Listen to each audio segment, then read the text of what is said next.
तो अगर शक्ति रखनी है तो अपने शब्दों में रखिए, ना कि अपनी आवाज़ में, क्योंकि जो फसल होती है वो बारिश से होती है, ना कि बाढ़ से। इसी के साथ देखते हैं आज का हमारा एडिटोरियल।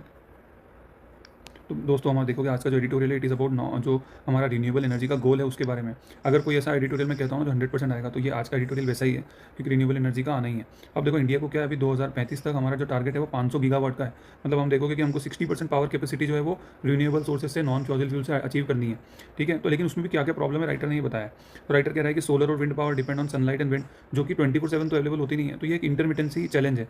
इसके बाद भी जो लार्ज इंस्टॉल कैपेसिटी है, तो एक्चुअल जनरेशन से 25% ही हो पाता है, ये राइटर ने कहा।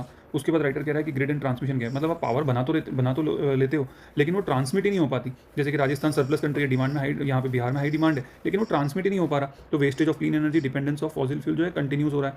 ठीक है, उसके बाद आप देखोगे कि यहाँ पे सबसे बड़ी जो कमी है वो है स्टोरेज की। तो एक्सेस पावर हम जो उसको हम पीक आवर्स में यूज़ करें, पर वो स्टोर नहीं हो पा रहा। तो राइटर क्या कह रहा है कि हमको सरप्लस पावर को स्टोर करना चाहिए, और जब उसकी हाई डिमांड हो तो हम उसको यूज़ कर सकें।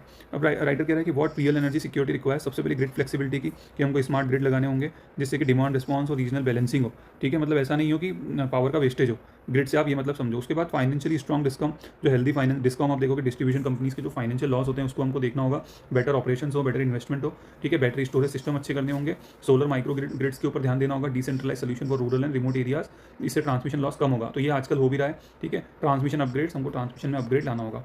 ओके, फिर आगे क्या है फ्रेंड्स, वे फॉरवर्ड राइटर ने कहा कि हमको स्टोरेज पे फोकस करना है, फिर ग्रिड इंफ्रास्ट्रक्चर पे जो हमको ध्यान देना है, सोलर माइक्रो ग्रिड को हमको आगे बढ़ावा देना है। तो बहुत अच्छा एडिटोरियल था। ठीक है, तो आप खुद भी इसको बता सकते हो। पहले हमको सबसे पहले यही बताना है कि बिकॉज ऑफ दी हमारा 25% एक्चुअल जो जनरेशन होता है बाकी वेस्ट हो जाता है। तो क्यों हो रहा है, क्योंकि हम उसको क्या क्या प्रॉब्लम है हमारी, एक हम उसको स्टोर नहीं कर पाते, बेटर ट्रांसमिट नहीं कर पाते, हमारी जो डिस्कॉम कंपनियां हैं वो क्या है हमारी बेटर मेंटेन्ड नहीं हैं।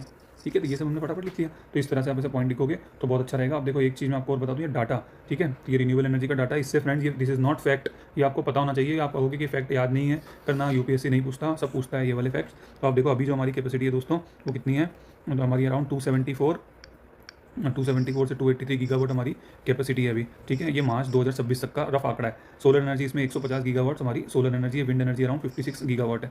अब हमारा जो टारगेट है वो 2030 तक कितना है दोस्तों, 500 गीगावाट है। ठीक है, तो ये हमारा है। ओके, अगर एक क्वेश्चन मैं आपको बताऊंगा, अभी क्वेश्चन पूछा गया था कि मध्य प्रदेश में, अभी एमपीपीएससी ने क्वेश्चन पूछा था, मध्य प्रदेश में सोलर एनर्जी कितनी जनरेट होती है, और उन्होंने पूछा था एज पर इकोनॉमिक सर्वे 2024-25, मतलब this is the reliable source. तो उसका आंसर होगा फ्रेंड 61660 मेगावाट। अगर आप इसको गीगावाट में निकालोगे तो ये हो जाएगा 6.1 गीगावाट। ठीक है, सॉरी इसको 1000 से हमको डिवाइड करना है, तो ये हो जाएगा हमारा 61 गीगावाट। ठीक है, तो ये ध्यान रखना दोस्तों।